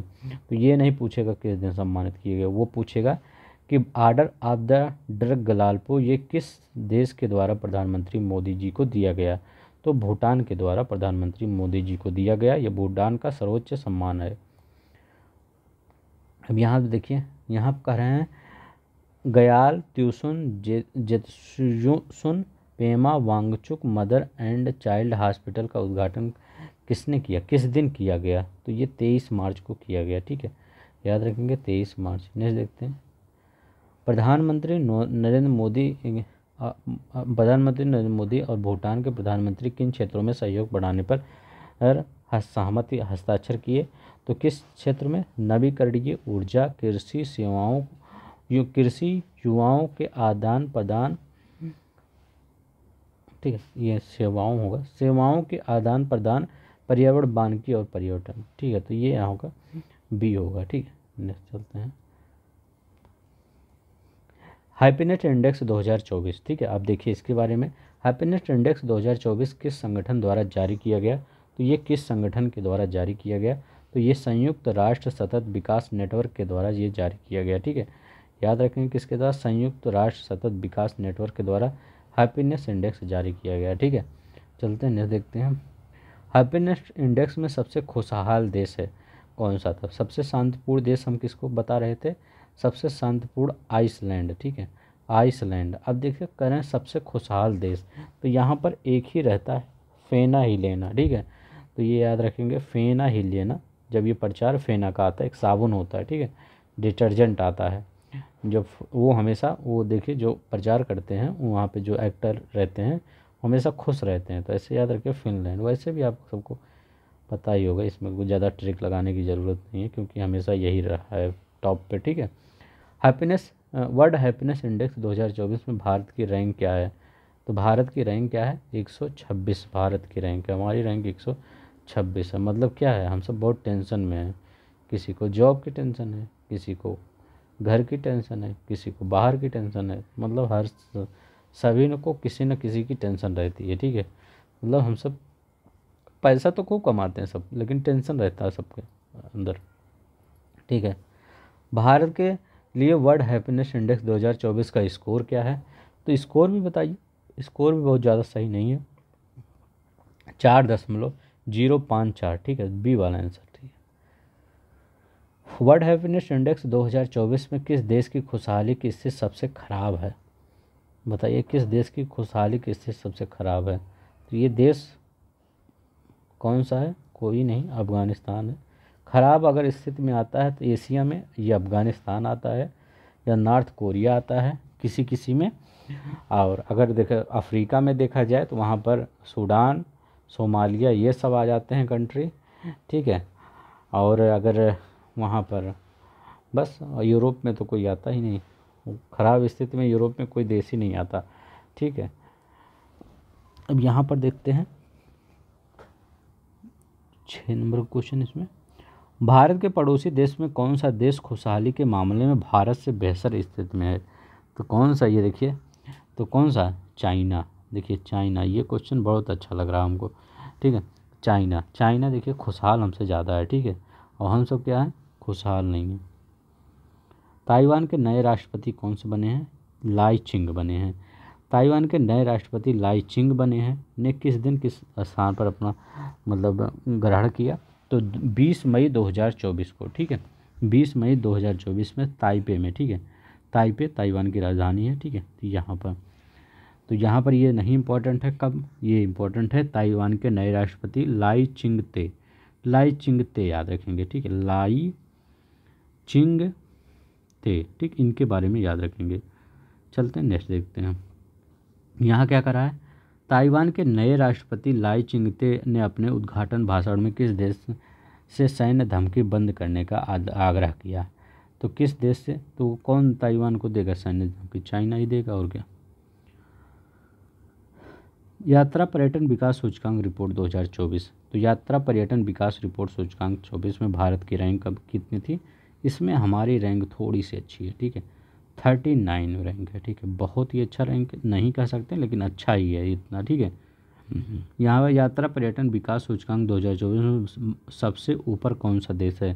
तो यहाँ भी अमेरिका आ गया यहाँ पर। ठीक है, तो यहाँ नॉर्डिक कंट्री नहीं है, अमेरिका आया है। ठीक है, तो अमेरिका, यहाँ अमेरिका आएगा ही क्योंकि सब कुछ जितना भी सूचकांक होता है किसके द्वारा इन्फ्लुएंस होता है? अमेरिका के द्वारा हर सूचकांक इन्फ्लुएंस होता है। और इसमें रखा ही इसलिए अमेरिका अपने आप को पहले, ताकि लोग ज़्यादा जाएं वहाँ पर पर्यटन के लिए और ज़्यादा पैसा आए। ठीक है, सब खेल है पैसे का।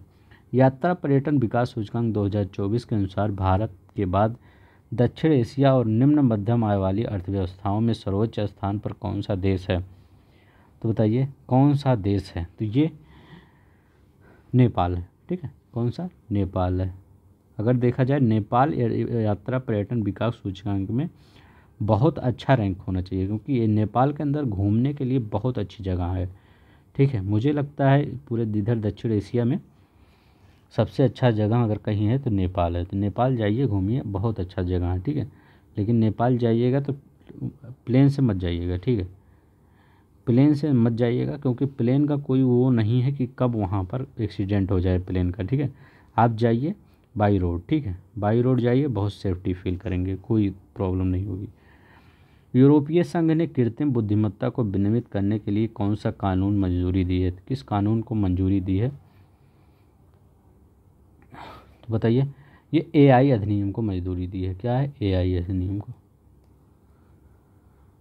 यहाँ पे क्या कहा गया है? यूरोपीय संघ ने एआई अधिनियम को किस दिन और किस वर्ष अंतिम मंजूरी दी? तो ये 15 जून को अंतिम मंजूरी दी। और देखिए यहाँ पर लिखा गया है, डेंगू के नए टीके तक, ठीक, जो आज तक होता वैसे ही है, तक 003 को किस संगठन ने प्री क्वालिफिकेशन प्राप्त किया है? ठीक, किस संगठन से प्री क्वालिफिकेशन प्राप्त किया है? तो किससे संगठन से? तो विश्व स्वास्थ्य संगठन से ही प्राप्त करेगा। कौन सा टीका है? तक। ये पूछेगा कि तक किस प्रकार का टीका है, तो आपको बताना होगा तक एक डेंगू टीका है। तक 003 किस प्रकार टीका है? एक डेंगू टीका है, ठीक है। नेक्स्ट चलते हैं। कराए तक 003 वैक्सीन को किस कंपनी ने विकसित किया था? तो ये को किस कंपनी ने विकसित किया था? टकेडा ने विकसित किया था। तो देखिए नेक्स्ट, तक 003 वैक्सीन को कितनी खुराक में प्रदान किया जाता है? तो कितनी खुराक में प्रदान किया जाता है? 2 खुराक में प्रदान किया जाता है, याद रखेंगे, 2 खुराक में। नेक्स्ट देखते हैं, यहाँ क्या कह रहा है? WHO की अनुशंसा के अनुसार तक 003 का प्रयोग किस आयु वर्ग के बच्चों में किया जाता है? तो किस आयु वर्ग के बच्चों में किया जाता है? तो ये 6 से 16 तक आयु के बच्चों में किया जाता है, याद रखेंगे, 6 से 16। नहीं देखते हैं।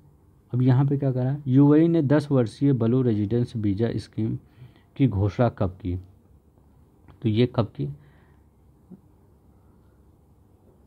तो ये 15 मई 2024 को की, ठीक, 15 मई 2024 को। अब देखिए ये ब्लू रेजिडेंस वीज़ा क्या होता है? जैसे जो पर्यावरण के संरक्षण में बहुत अच्छा योगदान दिया है उसके लिए ये जारी किया जाता है, ठीक है। तो ब्लू रेजिडेंस बीमा स्कीम किस प्रकार के व्यक्तियों के लिए जारी किया जाता है? तो पर्यावरण संरक्षण, मतलब आप पर्यावरण के लिए अच्छा काम करिए, आपको अच्छा वीज़ा मिल जाएगा वहाँ पर यूएई में रहने के लिए, ठीक है। तो पर्यावरण संरक्षण में योगदान देने के लिए, ठीक है, ये याद रखेंगे। अब देखिए यहाँ पर ब्लू रेजिडेंस वीज़ा स्कीम की घोषणा किस स्थान पर की गई थी? तो ये किस स्थान पर की गई थी? तो ये अबू धाबी में की गई थी, ठीक है।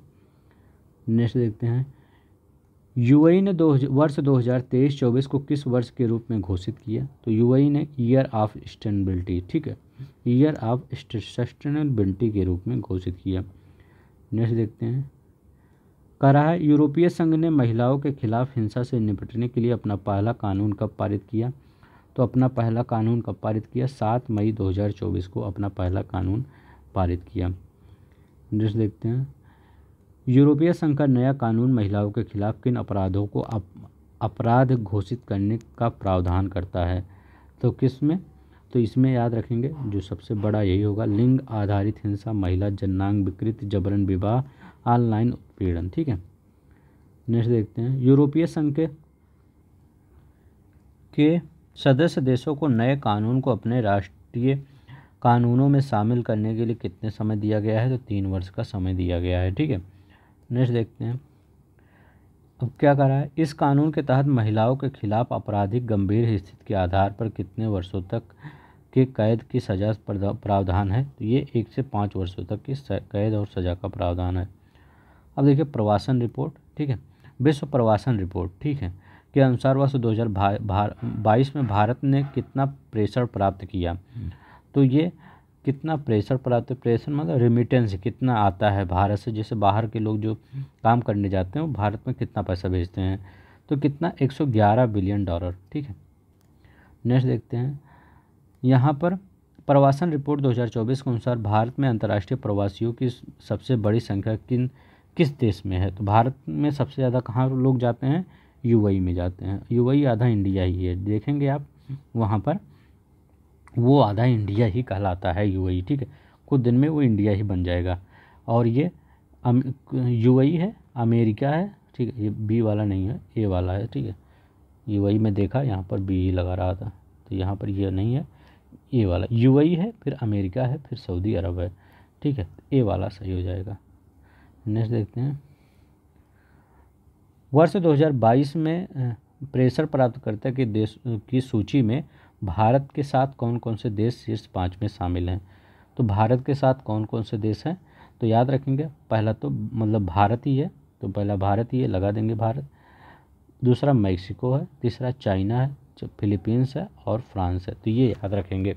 पहला कौन सा है, भारत है, मैक्सिको, चीन, फिलीपींस, फ्रांस। अब सोचेंगे फ्रांस की आबादी कितना है, ठीक है, ये फ्रांस ये कितना रिमिटेंस है, क्योंकि फ्रांस की आबादी भले ही कम है, लेकिन फ्रांस के लोग जिस देश में जाते हैं, जो काम करते हैं, वहाँ से हमारे यहाँ अगर 100 लोग काम करने जाएंगे किसी देश में और वो उतना पैसा भेजेंगे, तो यहाँ का एक व्यक्ति किसी देश में काम करने जाएगा, वो उतना पैसा भेज देगा, ठीक है, क्योंकि हमारे यहाँ कुछ जो अनस्किल्ड होते हैं वो सब भी जाते हैं, जैसे यूएई और ये सऊदी अरब, ये सब, ठीक है, तो इसीलिए यहाँ फ्रांस भी आएगा, ठीक है, नहीं तो आप सोचेंगे फ्रांस कहाँ से आएगा। ऐसे मैक्सिको की बात कर रहे हैं, ठीक है, तो चाइना के लोग तो बहुत ज़्यादा छाई हुए हैं हर जगह, तो Bharat, Mexico, China, Philippines, France, ठीक है, ये याद रखेंगे। अब यहाँ पर देखते हैं, नाइजीरिया ने अप्रैल 2024 में किस नई वैक्सीन को लॉन्च किया जो मेनिंजाइटिस के खिलाफ सुरक्षा प्रदान करता है, तो वो कौन सा है, मेन 5CV, ठीक है, याद रखिएगा, मेन 5CV। नेक्स्ट देखते हैं, ये कह रहा है मेन 5CV वैक्सीन को किस प्रकार के बैक्टीरिया से सुरक्षा प्रदान करती है, तो किस प्रकार से बैक्टीरिया से सुरक्षा प्रदान करती है, मतलब कितने कौन से प्रकार के बैक्टीरिया से सुरक्षा प्रदान करते हैं, ठीक है, तो ये 5 प्रकार के बैक्टीरिया से सुरक्षा प्रदान करते हैं, ठीक है, ये याद रखें। अब देखिए यहाँ पर क्या कह रहा है नाइजीरिया की मेन 5CV वैक्सीन का विकास किस संगठन द्वारा वित्त पोषित किया गया है, तो किस संगठन के द्वारा वित्त पोषित किया गया है, तो ये GAVI के द्वारा, ठीक है, याद रखेंगे, GAVI के द्वारा। अब ये यहाँ देखते हैं, मेनिंजाइटिस बेल्ट किस महाद्वीप में स्थित है, मेनिंजाइटिस बेल्ट किस महाद्वीप में स्थित है, तो ये किस महाद्वीप में स्थित है, अफ्रीका महाद्वीप में स्थित है, किसमें, अफ्रीका महाद्वीप में स्थित है।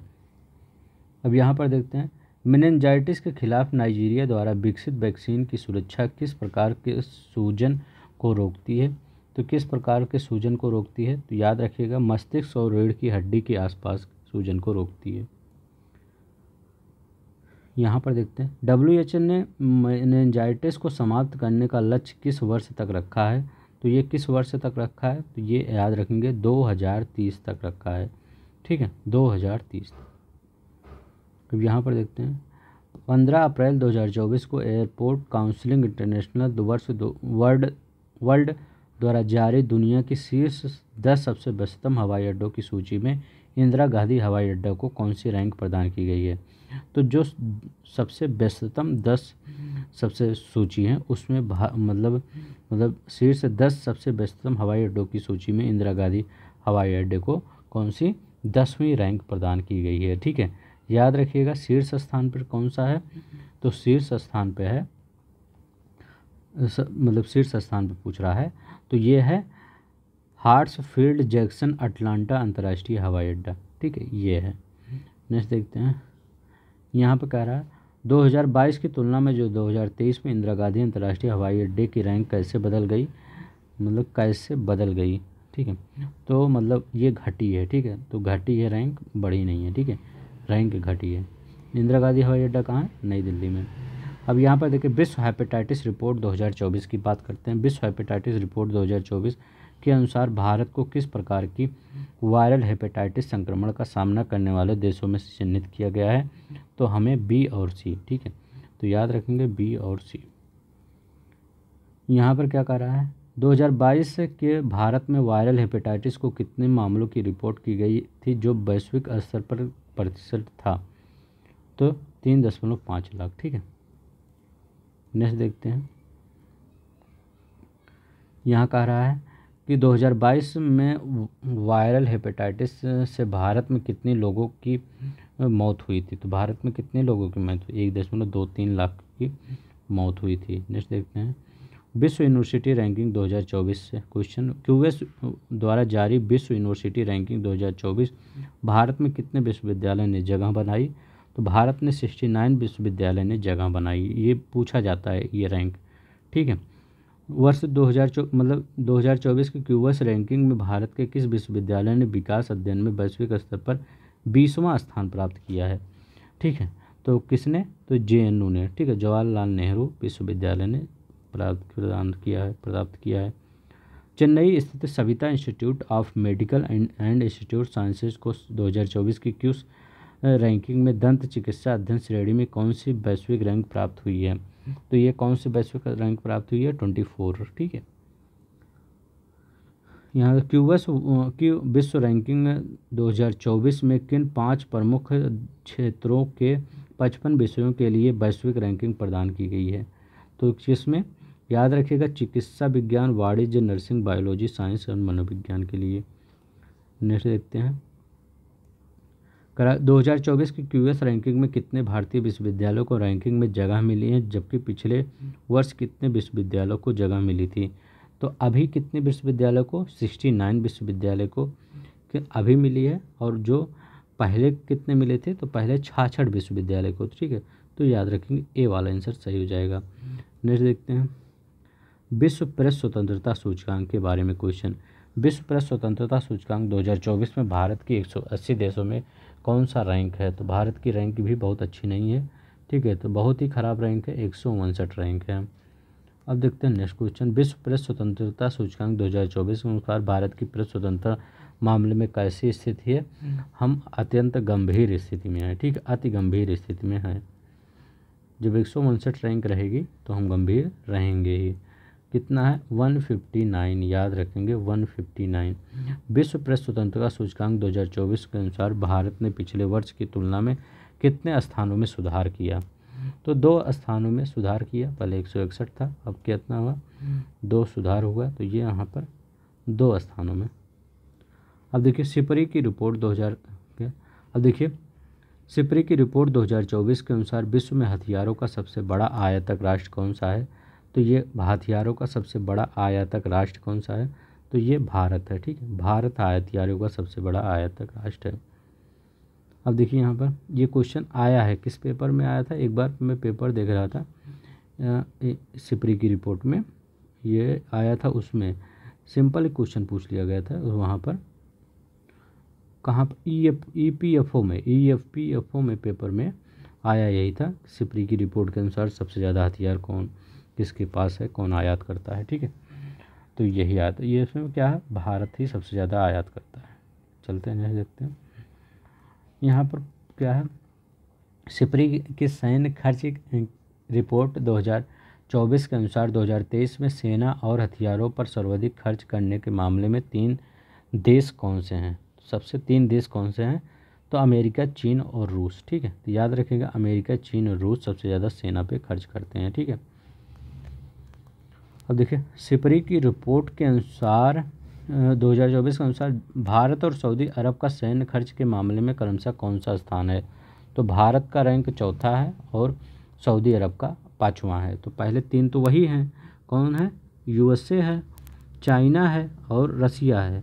फिर कौन सा है, भारत है और ये है सऊदी अरब, ठीक है, सऊदी अरब है। तो याद रखिएगा 5 का रैंक, ठीक है। तो 4था भारत है, 5वां ये है, ठीक है। नेक्स्ट चलते हैं। अब देखिए यहाँ पर सिपरी रिपोर्ट 2024 के अनुसार किस देश ने हथियारों के आयात में भारत के बाद दूसरा स्थान प्राप्त किया है। तो भारत के बाद दूसरा स्थान किसने प्राप्त किया है, तो ये सऊदी अरब ने प्राप्त किया है। किसने, सऊदी अरब ने प्राप्त किया है, मतलब हथियार आयात के। अब देखिए यहाँ पर इस क्वेश्चन में अंतर क्या है, यहाँ पे कह रहा है कि भारत मतलब जो सैन्य खर्च में सबसे ज़्यादा कौन है, तो टोटल देखा जा रहा है कि सैन्य खर्च सबसे ज़्यादा कौन कर रहा है, तो उसमें अमेरिका सबसे ज़्यादा खर्च कर रहा है। अगर किसी बाहरी देश से मंगाने की अगर बात कर रहे हैं तो उसमें भारत आ रहा है, ठीक है, याद रखेंगे, ठीक है। उसमें भारत दूसरे स्थान पर कौन सा है, सऊदी अरब है। तो ये अलग, दोनों क्वेश्चन अलग है, नहीं तो आप कहेंगे ये कहाँ भारत पहले आप आ गया और अमेरिका पहले पे आ गया। अमेरिका जब आएगा तो टोटल सबसे ज़्यादा हथियार कौन खर्चा कर रहा है, देखिए परमाणु पे ही सिर्फ 51 बिलियन डॉलर कौन खर्च कर दिया, अमेरिका, ठीक है। सिर्फ परमाणु पर ही 51 बिलियन डॉलर खर्च किया है, ठीक है। अमेरिका का रक्षा बजट लगभग 700 बिलियन डॉलर रहता है, ठीक है, 700 बिलियन डॉलर, ठीक है। और चाइना का कितना रहता है, तो चाइना का रहता है लगभग 250 से 300 बिलियन डॉलर तक रहता है, ठीक है। मतलब आधा भी नहीं रहता अमेरिका का, ठीक है। तो उसके बाद रसिया आता है, ठीक है, लगभग 150 बिलियन डॉलर। भारत का तो 100 के नीचे ही रहता है, लगभग 60-70 ही रह जाता है, ठीक है। तो याद रखेंगे। तो नेक्स्ट चलते हैं। सिप्रे की रिपोर्ट 2014 के अनुसार आयात में दूसरा स्थान कितना, सऊदी अरब के, तो भी बताए हैं। नेक्स्ट देखते हैं, अंतर्राष्ट्रीय सौर गठबंधन के बारे में क्वेश्चन देखते हैं। 22 मई 2024 को स्पेन ने किस अंतर्राष्ट्रीय सौर गठबंधन में सदस्यता प्राप्त की, ठीक है। तो स्पेन ने किस अंतर्राष्ट्रीय सौर गठबंधन में सदस्य, तो याद रखेंगे ये 99वां सदस्य बना है, कौन, स्पेन बना है, ठीक है, याद रखेंगे 99वां। अब देखिए पराग्वे ने किस तिथि को अंतर्राष्ट्रीय सौर गठबंधन का 100वां सदस्य, तो याद रखिएगा अगर स्पेन की बात कर रहा है तो कौन सा 99वां सदस्य बना है, ठीक है। अब अगर ये किसकी बात कर रहा है, पराग्वे की बात कर रहा हम, पराग्वे ऐसे नहीं, पराग्वे की अगर बात कर रहा है तो ये 100वां सदस्य बना है, ठीक है। तो ये याद रखेंगे। तो दोनों यही 99वां और ये 100वां सदस्य बना है, तो ये दोनों ये याद रखेंगे। ये नहीं याद रखेंगे कब बना है, ठीक है। तो ये तो याद ही रख लीजिए 26 जून को बना, लेकिन ज़्यादा इंपॉर्टेंट यही है, ठीक है, ये कब बने, ठीक है। चलते हैं नेक्स्ट देखते हैं। नेक्स्ट क्या कह रहा है, अब यहाँ पे कह रहा है कि अंतर्राष्ट्रीय सौर गठबंधन की स्थापना किन दो देशों के द्वारा की गई थी, तो भारत और फ्रांस के बीच की गई थी 2015 में, ठीक है। 2015 में भारत और फ्रांस के बीच में मतलब देशों के द्वारा की गई थी। नेक्स्ट देखते हैं, यहाँ पे कह रहा है क्या, कह रहा है कि अंतर्राष्ट्रीय सौर गठबंधन में कौन का उद्देश्य क्या है, तो अंतर्राष्ट्रीय सौर गठबंधन का उद्देश्य क्या है, तो इसका उद्देश्य क्या है, तो इसका उद्देश्य है ऊर्जा सुनिश्चित करना, सुरक्षा सुनिश्चित करना और सौर ऊर्जा को प्रौद्योगिकियों की तैनाती को बढ़ावा देना, ठीक है। तो ये याद देखिए बी वाला आंसर सही हो जाएगा। नेक्स्ट देखिए, डेमोक्रेसी इंडेक्स 2023 की रिपोर्ट के अनुसार वैश्विक लोकतंत्र स्तर किस वर्ष सबसे निचले स्तर पर था, तो याद रखिए 2006 में, ठीक है। तो सबसे निचले स्तर पर है। अभी भी डेमोक्रेसी जो रिपोर्ट है वो किस वर्ष के बाद अभी सबसे निचले स्तर पर है, 2006 के बाद अभी सबसे निचले स्तर पे है, याद रखेंगे ये, ठीक है, इम्पॉर्टेंट क्वेश्चन है ये। नेक्स्ट देखते हैं। अब देखिए वही क्वेश्चन ऊपर चला गया था, ठीक है, मैं जो आपका वो होगा PDF होगा उसमें सब अरेंज कर दूंगा, ठीक है। यहाँ पर देखिए डेमोक्रेसी इंडेक्स 2023 के अनुसार विश्व की कितनी % आबादी पूर्ण लोकतंत्र वाले देशों में रहती है, तो याद रखें कितनी, सिर्फ 8% आबादी कह रहे हैं पूर्ण लोकतंत्र वाले देशों में रहती है, 8% जहाँ पर पूर्ण लोकतंत्र है। अब लोकतंत्र बिगाड़ने का काम कौन करता है, 2023 की रिपोर्ट के अनुसार भारत की रैंकिंग क्या है, तो 2023 की रिपोर्ट के अनुसार भारत की रैंक कितनी है, 41वां रैंक है, ठीक है, याद रखिएगा 41 रैंक है। अब यहाँ पर देखिए डेमोक्रेसी इंडेक्स 2023 के अनुसार लोकतंत्र को कितने स्कोर के आधार पर पूर्ण लोकतंत्र के रूप में वर्गीकृत किया जाता है, तो कितने, तो 8 से अधिक, याद रखेंगे कितने, 8 से अधिक पूर्ण लोकतंत्र के रूप में। नेक्स्ट देखते हैं, प्रधानमंत्री मोदी की UAE और कतर की यात्रा देख लेते हैं, इसके बारे में क्वेश्चन क्या बना है।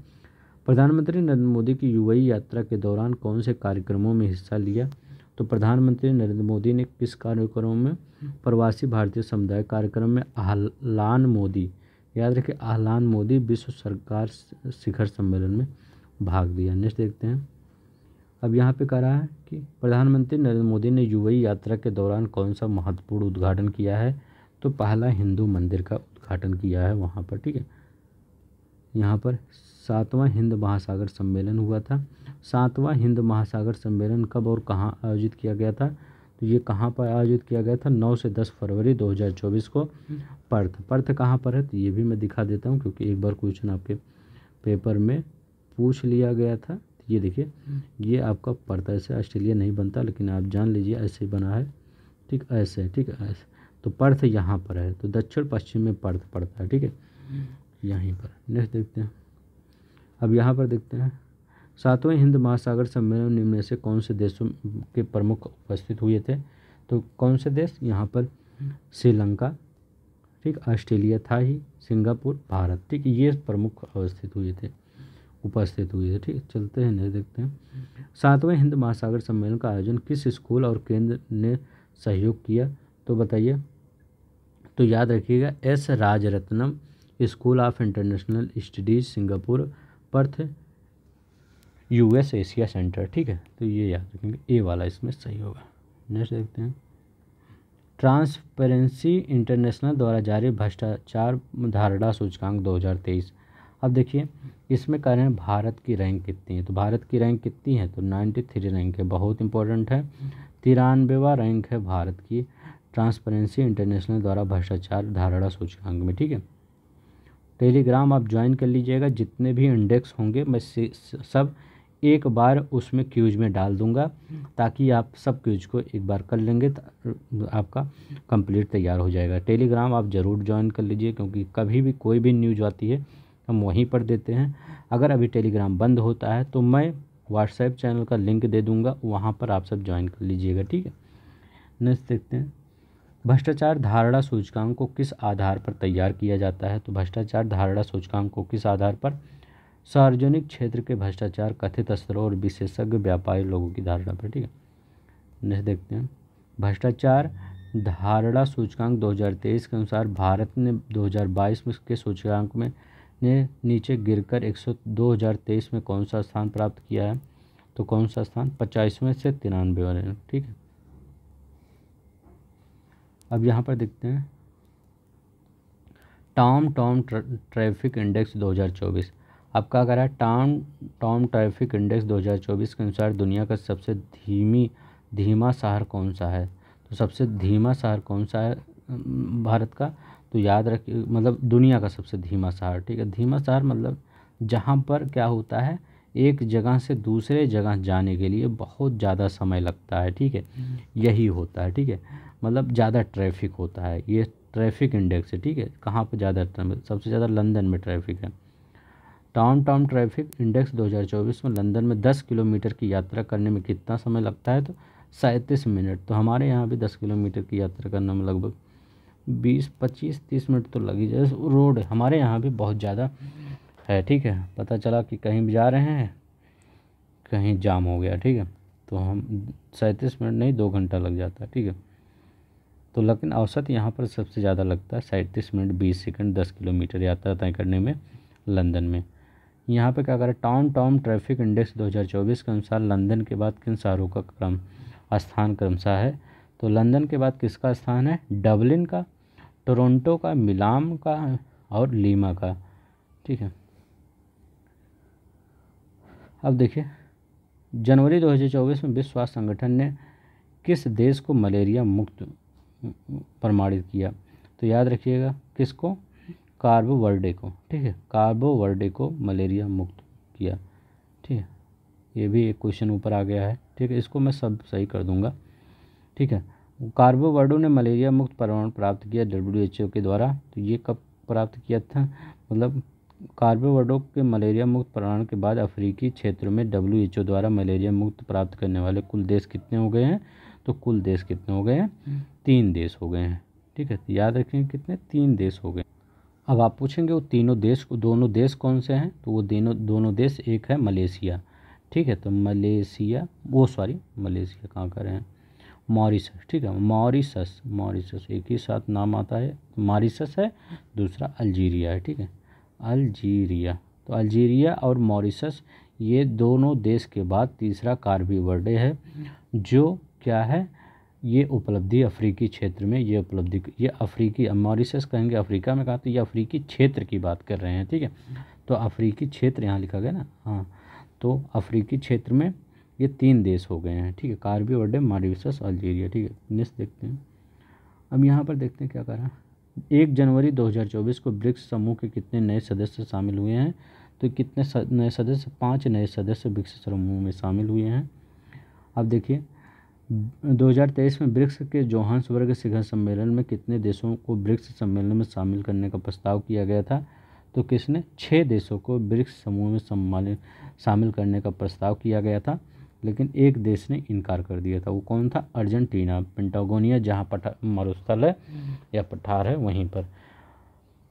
अर्जेंटीना के नए राष्ट्रपति ने ब्रिक्स में शामिल होने से क्यों इनकार कर दिया, तो बताइए क्यों इनकार कर दिया, क्योंकि अमेरिका और पश्चिमी देशों की ओर झुकाव था उनका, ठीक है, तो इसलिए उन्होंने शामिल होने से मना कर दिया।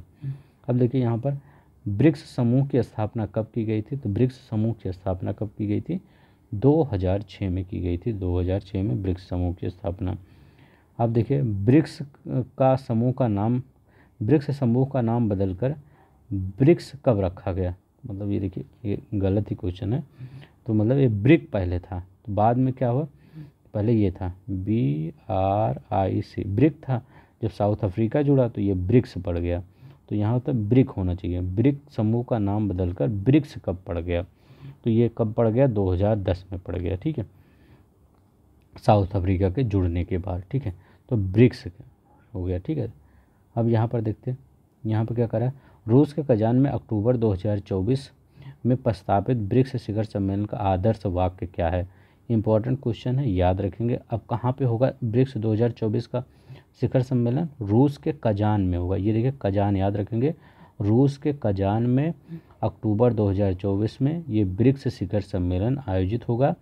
कहाँ पर, इसका मतलब वाक्य, ध्येय वाक्य क्या है, तो क्या है, समान वैश्विक विकास सुरक्षा के लिए बहुपक्षवाद को मजबूत करना, ठीक है, तो समान वैश्विक विकास और सुरक्षा के लिए बहुपक्षवाद को मजबूत करना इसका ध्येय वाक्य है, ठीक है। तो ये इम्पोर्टेंट है, बी वाला इम्पोर्टेंट है, और ये भी इम्पोर्टेंट है, कजान में आयोजित होगा 2024 में। तो आगे वाला भी पूछ लेता है आपके पेपर में, ठीक है, पूछेगा कि अभी आयोजित कहाँ किया जाएगा, कजान में, रूस के, ठीक है, तो ये याद रखेंगे।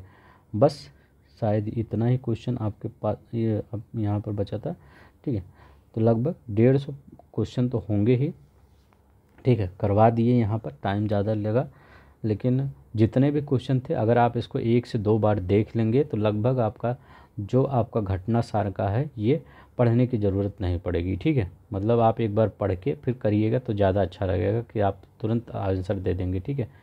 तो आज के लिए इतना ही। अगर आपको वो इकोनॉमिक्स कब चाहिएगा बता दीजिएगा कमेंट बॉक्स में। इकोनॉमिक्स और आपका खेल वाला देखेंगे, क्योंकि खेल में आपका जो आपका ये ओलंपिक हुआ वहाँ से क्वेश्चन ज़्यादा पूछने की प्रोबेबिलिटी है, ठीक है। तो मैं सोच रहा था जो नया वाला घटना सारा आएगा उसमें से करवा दूंगा। तो इकोनॉमिक्स और यूपी बजट का अभी बचा है वो करवाते हैं, ठीक है। तो आज के लिए बस इतना ही। प्लीज़ लाइक शेयर सब्सक्राइब कर दीजिएगा। धन्यवाद, नमस्कार, जय हिंद, जय भारत।